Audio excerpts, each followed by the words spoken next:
रूस यूक्रेन जंग के असली बाजीगर पुतिन साबित होने जा रहे हैं। 36 महीने में यूक्रेन की 22% से ज्यादा जमीन पर कब्जा कर लिया है। ट्रंप को मजबूर कर दिया है कि वो रूस की हर शर्तें माने। यहां तक कि पुतिन ने यूक्रेन के लिए नेटो के सारे दरवाजे भी बंद करा दिए हैं। लेकिन उसके बावजूद पुतिन की रूसी सेना अब कीव पर कब्जा करने की तैयारी कर रही है। न जमीन मिलेगी न कब्जा हटेगा। क्या पुतिन का ट्रंप प्लान एक्टिव? क्या पुतिन की हर शर्त अब मानेंगे ट्रंप? क्या जेलेंस्की का बुरा सपना सच हुआ? 24 घंटे पहले 78 साल के अमेरिकी राष्ट्रपति ट्रंप ने राष्ट्रपति पुतिन के साथ फोन पर 90 मिनट तक कुछ ऐसी बातें की, वायदे किए जो यूक्रेन के लिए किसी बड़ी तबाही से कम साबित नहीं होंगे। इधर 72 साल के राष्ट्रपति पुतिन ने साबित कर दिया है कि जंग का असली बाजीगर रूस है। हम आपको युद्ध विराम को लेकर जो खबरें पश्चिमी और रूसी मीडिया में तेजी से वायरल हो रही हैं, उसकी एक एक डिटेल दिखाएंगे। हम आपको ये भी बताएंगे कि पुतिन और ट्रंप युद्ध विराम के लिए सऊदी अरब को क्यों चुन रहे हैं।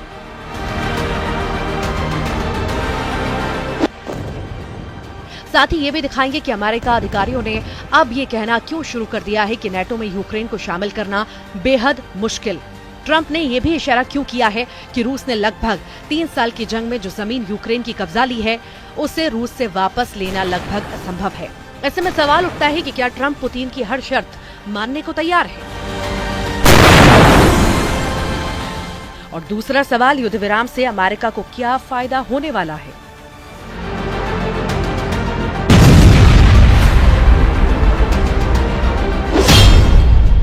लगभग 36 महीने की यूक्रेन जंग में पुतिन के रूस ने न सिर्फ यूक्रेन को तबाह कर डाला, बल्कि 32 देशों से बने नेटो को भी समझा दिया कि रूस को हराना नामुमकिन है। हैरानी की बात तो यह है कि जिस वक्त पुतिन और ट्रंप फोन पर युद्ध विराम को लेकर बातचीत कर रहे हैं, उस वक्त रूसी सेना यूक्रेन की राजधानी कीव पर अंधाधुंध हवाई हमले कर रहा था।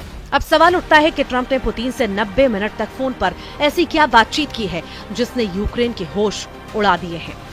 20 जनवरी 2025 को राष्ट्रपति की शपथ लेने के बाद पहली बार ट्रंप ने पुतिन से युद्ध विराम को लेकर बातचीत की। अमेरिका और रूसी मीडिया का दावा है कि ट्रंप और पुतिन के बीच लगभग 90 मिनट तक वार्ता हुई। दावों के मुताबिक पुतिन ने ट्रंप से 2 टूक कह दिया है कि रूस यूक्रेन के उन इलाकों को नहीं छोड़ेगा जिसे रूसी सेना ने पिछले 36 महीनों की जंग में कब्जा किया है। दावा किया जा रहा है कि ट्रंप ने पुतिन से कह दिया है कि वो इस पर विचार करेंगे। इसके अलावा पुतिन फोन वार्ता पर यह भी साफ कर दिया है कि यूक्रेनी इलाकों से नेटो के कमांडर और नेटो के हथियारों को हटाया जाए। ट्रंप ने पुतिन की शर्त पर भी पॉजिटिव जवाब दिया। इसके अलावा पुतिन की तरफ से तीसरी और सबसे अहम शर्त ट्रंप के सामने रखी गई है। वो किसी भी हालत में यूक्रेन को नेटो का सदस्य देश नहीं बनाया जाएगा। ट्रंप ने इस शर्त पर पुतिन को भरोसा दिलाया कि ऐसा ही होगा, यानी यूक्रेन अब नेटो का सदस्य देश नहीं बन पाएगा।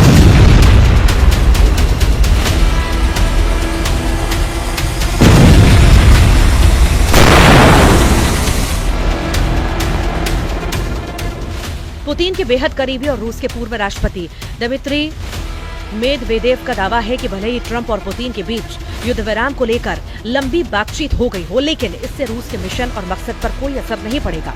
सख्ता तेवरों के साथ पुतिन के करीबी दिमित्री मेदवेदेव ने जो ताजा दावे और बयान दिए हैं, उसने राष्ट्रपति ट्रंप को साफ संदेश दिया है कि रूस झुकने वाला नहीं है और न ही यूक्रेन की कब्जा की गई जमीन को रूस छोड़ने वाला है। रूस के पूर्व राष्ट्रपति और रूस के सुरक्षा परिषद के उपाध्यक्ष दिमित्री ने अमेरिका और पश्चिमी देशों को साफ संदेश दिया है कि पश्चिमी देशों को ये समझ लेना चाहिए कि रूस को हराया नहीं जा सकता। दिमित्री ने अमेरिका और डोनाल्ड ट्रंप पर निशाना साधते हुए साफ कहा है कि इस दुनिया में कोई एक मुख्य देश और उसका सर्वोच्च शासक नहीं हो सकता। घमंड में डूबे अमेरिकी नेतृत्व को सीख लेना चाहिए कि रूस को झुकाना नामुमकिन है। इस सच्चाई को जितनी जल्दी पश्चिमी देश समझ लें, ये उनके लिए उतना ही बेहतर होगा।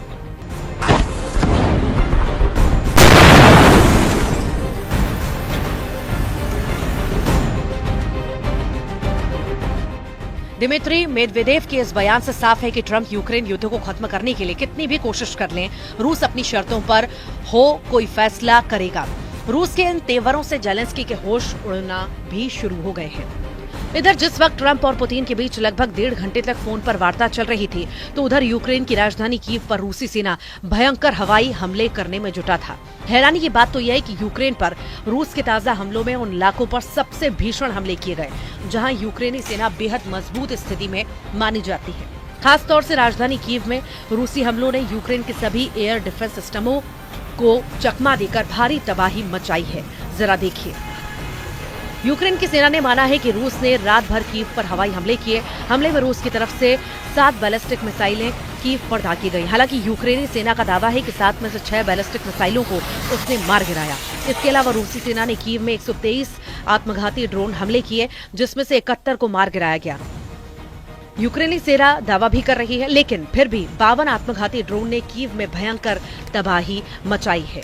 इधर पुतिन लगातार ट्रंप पर दबाव बना रहे हैं कि अगर युद्ध लंबा खींचा तो रूस कई नेटो देशों पर सीधा हमला कर सकता है। ट्रंप भी जानते हैं कि अगर युद्ध लगा तो अमेरिका को अरबों डॉलर का नुकसान होगा। ट्रंप ने 48 घंटे पहले ही बयान दिया है कि रूस कभी भी यूक्रेन पर कब्जा कर सकता है। ऐसे हालात में अमेरिका के 500 अरब डॉलर की सैन्य सहायता यूक्रेन में डूब सकती है। अगर पुतिन के साथ युद्ध विराम हो जाता है तो ट्रंप यूक्रेन के दुर्लभ खनिज पर सौदा करके अपने 500 अरब डॉलर वसूल सकते हैं, क्योंकि ट्रंप को जो रिपोर्ट मिल रही है उसके मुताबिक हर 24 घंटे में रूसी सेना या तो यूक्रेन के किसी गांव पर कब्जा कर रही है या फिर शहर पर। रूस के रक्षा मंत्रालय ने एक वीडियो जारी कर यूक्रेन के जर्जिस्क शहर पर कब्जे का दावा किया। रूसी न्यूज आउटलेट आरटी के मुताबिक यूक्रेन के डोनेट्स्क क्षेत्र में स्थित जर्जिस्क शहर पर रूस ने पूरी तरह से कब्जा कर लिया है और इसके अलावा रूस ने यहां मौजूद 2 गांव दुर्जबा और क्रिम्स्कोए पर भी कंट्रोल की बात कही है। रूसी सेना का यह भी बहुत बड़ा दावा है कि यूक्रेन ने जर्जिस्क शहर की रक्षा के लिए लगभग 40,000 सैनिकों को तैनात किया था, जिनमें से ज्यादा यूक्रेनी सैनिकों को रूसी सेना ने 5 महीने की खूनी में मार डाला है। रूस का दावा है कि उसने जर्जिस्क शहर और उसके आसपास यूक्रेनी सेना के 26,000 सैनिकों को पिछले 5 महीने की जंग में मार डाला। वीडियो फुटेज में रूसी ड्रोन्स को यूक्रेनी रसद और सैनिकों को निशाना बनाते हुए साफ देखा जा सकता है। रूस की डिफेंस मिनिस्ट्री का यह भी दावा है कि यूक्रेनी सेना ने शहर की लगभग हर इमारत को किले में तब्दील कर दिया था, जिससे रूसी सेना ने तबाह कर डाला है। कुल मिलाकर अब देखना होगा कि पुतिन और ट्रंप के बीच जो फोन पर वार्ता हुई है, क्या उसका असर जमीन पर देखने को मिलेगा या फिर जेलेंस्की अमेरिका साइड लाइन करके नेटो के साथ मिलकर कोई नया खेल करेगा।